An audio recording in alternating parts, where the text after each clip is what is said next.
Pemirsa, inilah deretan informasi terpopuler di situs nbcindonesia.com yang menjadi sorotan pasar keuangan dalam Hot News. Kita ke informasi yang pertama. Kementerian Kelautan dan Perikanan atau KKP menyegel pagar misterius sepanjang 30,16 km yang berdiri di perairan Tangerang, Banten.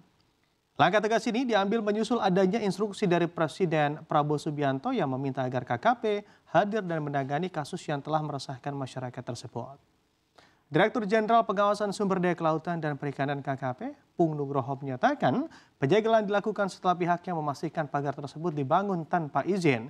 Menurutnya, negara tidak boleh kalah. Dirinya menjelaskan pagar bambu setinggi 6 meter ini tidak hanya ilegal tetapi juga mengganggu aktivitas nelayan kecil. Beberapa nelayan mengaku kesulitan melaut karena aksesnya terhalang oleh pagar terutama saat malam hari. KKP memberikan waktu paling lambat 20 hari kepada pihak terkait untuk membongkar pagar tersebut secara sukarela. Jika tidak, pemerintah akan mengambil langkah tegas untuk meratakannya. Pung menyebut penyegelan pagar ini merupakan respon atas instruksi dari Presiden Prabowo agar bertindak cepat dan tegas untuk menjaga wibawa pemerintah. Kendati demikian, KKP hingga kini masih menyelidiki pihak yang bertanggung jawab atas pembangunan pagar misterius ini. Berdasarkan laporan, pagar tersebut mulai dibangun pada Agustus 2024 dan awalnya hanya sepanjang 7 km. Namun, menjelang akhir tahun 2024 kemarin, panjangnya meningkat drastis hingga 30 km. KKP juga memperingatkan agar tidak ada lagi upaya pemagaran di wilayah tersebut.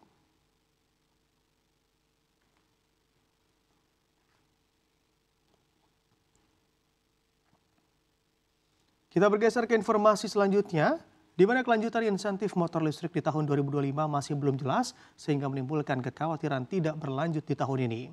Produsen bahkan melihat ada kecenderungan penundaan pembelian motor listrik. Diduga calon pembeli menunggu kejelasan soal insentif untuk pembelian motor listrik. Di sisi lain, kalangan pelaku usaha optimistis insentif tetap dilanjutkan meski skemanya masih belum jelas. Ketidakpastian insentif ini membuat kebijakan dari tiap industri masih menggantung. Dirinya pun sudah meminta waktu untuk berdiskusi dengan Ketua Perkumpulan Industri Kendaraan Listrik Indonesia atau Pariklindo, yaitu Muldoko, agar menyuarakan pesan bahwa skema subsidi bisa sama seperti 2024.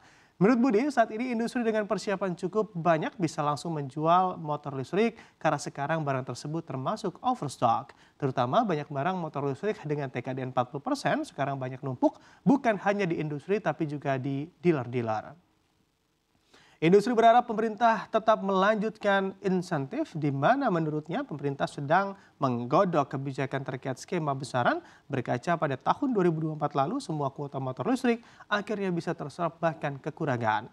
Kuota 50.000 unit bisa habis menjelang akhir tahun sehingga membuat pemerintah menambah kuotanya.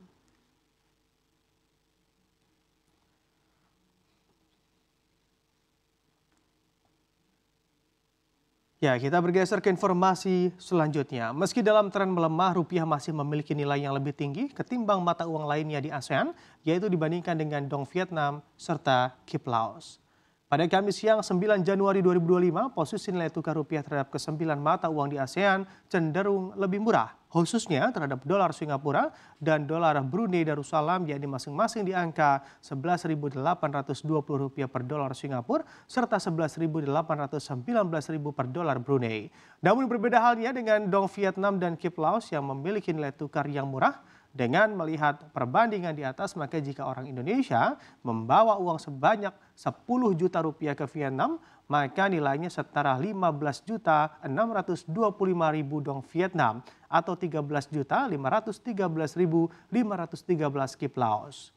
Bagi warga Indonesia dengan murahnya nilai tukar rupiah terhadap dong Vietnam dan Kip Laos, maka warga Indonesia dapat berjalan-jalan dengan murah di kedua negara tersebut tanpa harus takut menguras kantong. Berwisata ke Vietnam dan Laos bisa menjadi pilihan yang sangat terjangkau bagi warga Indonesia karena kedua negara ini menawarkan biaya hidup yang rendah dan banyak atraksi yang menarik.